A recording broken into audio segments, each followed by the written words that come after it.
ఉషోదయం ప్రేమించు కాపరి ఉషా కిరణాలు ఉదయకాలపు వాక్య ధ్యానంనకు మిమ్మల్ని ఆహ్వానిస్తున్నాం. ప్రార్థన.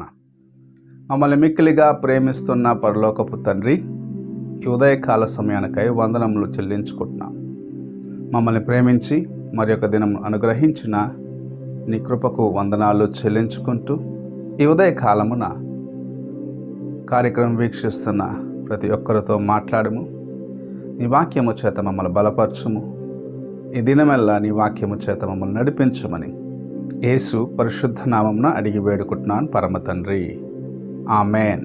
ఈ ఉదయకాలపు వాక్య భాగము ప్రసంగి గ్రంథము 7వ అధ్యాయము 5వ వచనమును చదువుకుందాం. బుద్ధిహీనుల మాటలు వినుట కంటే జ్ఞానుల గద్దింపు వినుట మేలు. మనము చదివిన వాక్య భాగములో జ్ఞానముతో ఒక వ్యక్తి గద్దిస్తే అతని మాటను విని ఆ మాటకు లోబడటము ధన్యకరమైన కార్యము, అది ఆశీర్వాదకరమైన కార్యము అని చెప్పబడటం చూడగలం.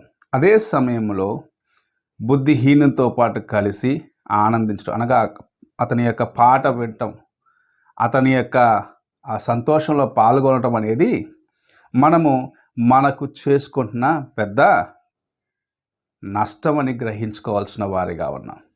జ్ఞానము లేని వ్యక్తి తన యొక్క బుద్ధిహీనతను బట్టి నిన్ను కూడా అతని యొక్క మార్గంలో తీసుకొని వెళ్ళి చివరికి నీవు కూడా అతనిలాగానే వ్యర్థమైపోయే కార్యములను నీకు నేర్పిస్తూ ఉంటాడు. అయితే జ్ఞానము కలిగిన వ్యక్తి నిన్ను గద్దిస్తాడు. నీ పొరపాటును చూసినప్పుడు నీవు చేసిన తప్పులో నుండి నీవు బయటకు రావాలని ఆశించిన వ్యక్తి జ్ఞానముతో నిన్ను గద్దిస్తాడు. నీవు నీ బలహీనత నుంచి బయటకు రావాలా అనే ప్రేమతో నిన్ను సరిచేస్తాడు. ఆ వ్యక్తి యొక్క మాటలను నీవు విని నీ హృదయములో వాటిని చేర్చుకొని ఆ మాటల ప్రకారము నీవు నడిచినట్లయితే నీ జీవితంలో నీవు అనేకుల మధ్యలో ఒక ఆశీర్వాదముగా ఉండగలవు. మన జీవితంలో మనం చూసినట్లయితే అనేక సార్లు తప్పుడు నిర్ణయాలు ఎవరో ఒకరు చెప్పినప్పుడు వాటిని విని అది బాగుండదు అనుకొని చేసేస్తూ ఉంటాం. అయితే అది క్రమక్రమంగా నీకు నష్టముగా లేకుంటే కీడుగా మారినప్పుడు మాత్రమే నీవు ఎంత పెద్ద పొరపాటు చేసినావని గ్రహించుకోగలవు.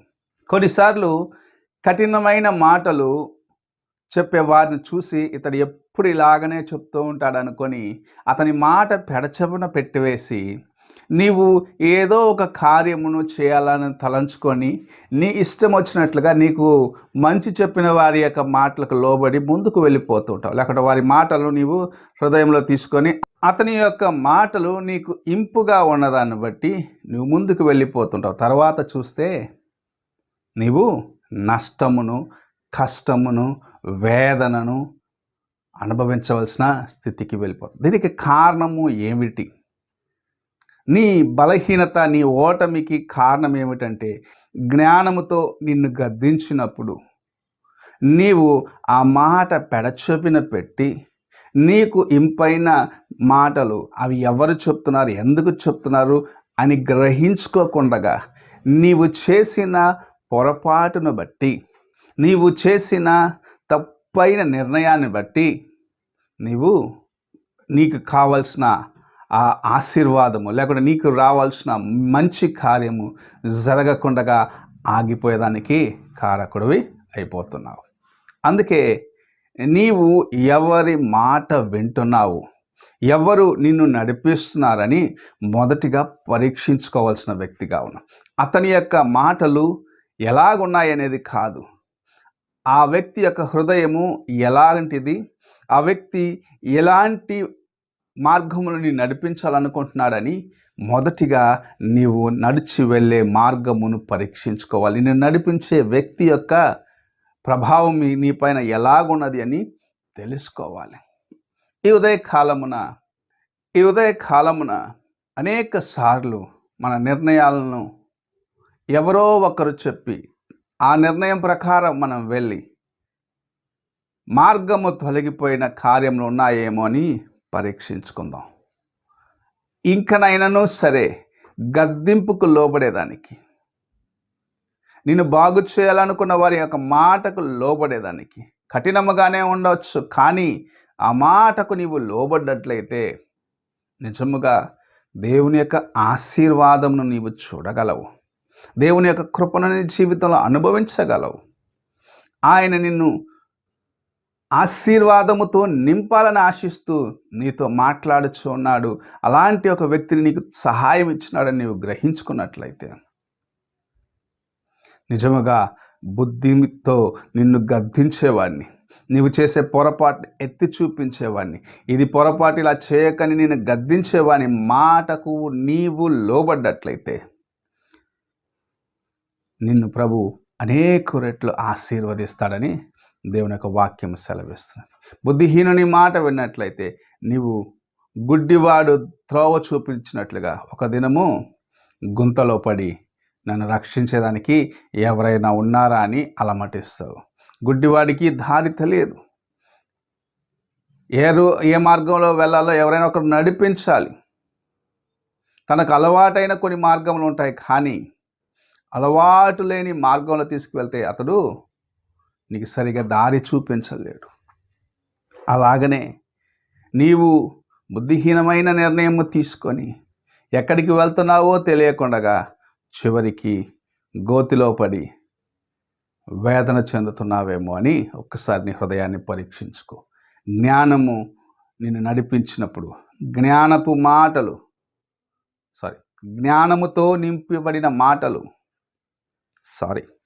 జ్ఞానముతో నింపబడిన మాట నిన్ను నడిపించినప్పుడు, నిన్ను గద్దించినప్పుడు, నిన్ను హెచ్చరించినప్పుడు, అనగా దేవుని వాక్యమును నీ జీవితములో నీవు ముంచుకొని ముందుకు వెళ్తున్నప్పుడు ఇది పొరపాటు అని చూపించే ప్రతి కార్యమును సరిచేసుకొని ఆయన కొరకు నమ్మకముగా జీవించడానికి ప్రయత్నించమని ప్రభు ఈ ఉదయకాల సమయంలో మాట్లాడుచూ ఉన్నాడు.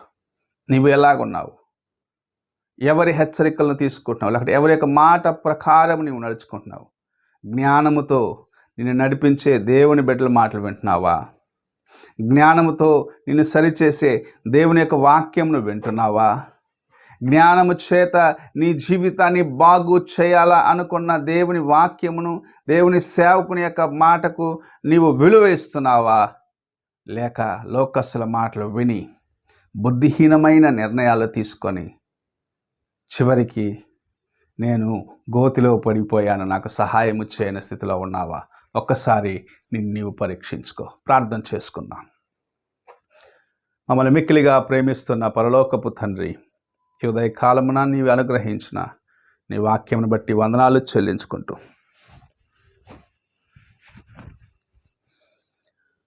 ఈ ఉదయకాలమున నీవు అనుగ్రహించిన నీ వాక్యమును బట్టి వందనాలు చెల్లించుకుంటూ జ్ఞానముతో ఇవ్వబడిన ప్రతి వాక్యమును మా హృదయంలో గ్రహించుకొని వాక్యానుసారంగా నడుచుకొని తప్పైన నిర్ణయాలు తీసుకోకుండా బుద్ధిహీనుని యొక్క సంతోషంలో మేము పాల్గొనకుండగా, అనగా తప్పైన మార్గంలో నడిపించేవాని యొక్క సంతోషంలో మేము పాల్గొనకుండగా నీ వైపు చూసి ముందుకు వెళ్ళే కృపను దయచేయమని యేసు పరిశుద్ధ నామమున అడిగి వేడుకుంటాను పరమ తండ్రి. ఆమేన్. తండ్రి అయిన దేవుని ప్రేమ, కుమారుని క్రీస్తు కృప, ఆదరణకర్త అయిన పరిశుద్ధాత్మక సహవాసం ఇప్పుడు ఎల్లప్పుడూ తోడయుండి సదాకాలము నడిపించునుగాక. ఆమేన్.